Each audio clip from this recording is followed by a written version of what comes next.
Farming and domesticating animals. The birth of farming. We know that plants grow from seeds. But the Stone Age man did not know this. He lived on grains, fruits, roots and bulbs that grew naturally. Man had observed that grains spilled on the ground take root. They sprout and grow into plants.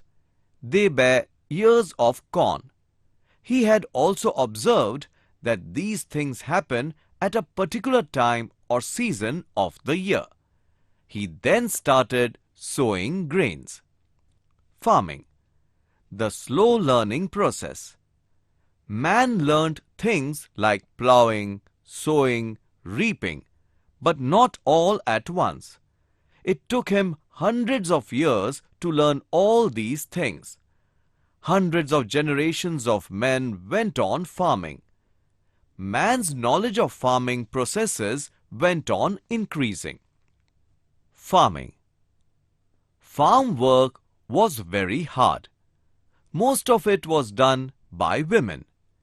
Because of farming, man started getting food grains that he himself had grown. By now, man had also learned to tame animals. Some of the animals that he tamed or domesticated were dogs, cows, bulls, goats, sheep, horses, donkeys, and camels. Man started looking after these domesticated animals. Farming with the help of animals. Bullocks were useful for farming. Dogs were useful in hunting as well as for keeping watch.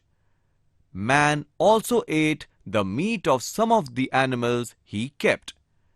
Their skin was used for clothing. Wool was used for warm clothing. Man employed horses, bullocks, donkeys and camels for transport too. Man started farming with the help of animals.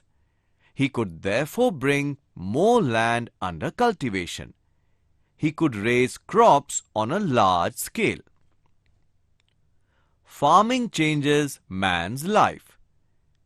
He started storing food grains. It was no longer necessary for him to wander about in search of food. He lived in houses built near the farms. The houses and farms of many families together made a village. Population grew in the course of time. Villages became larger. Farming brought about a great change in man's way of life.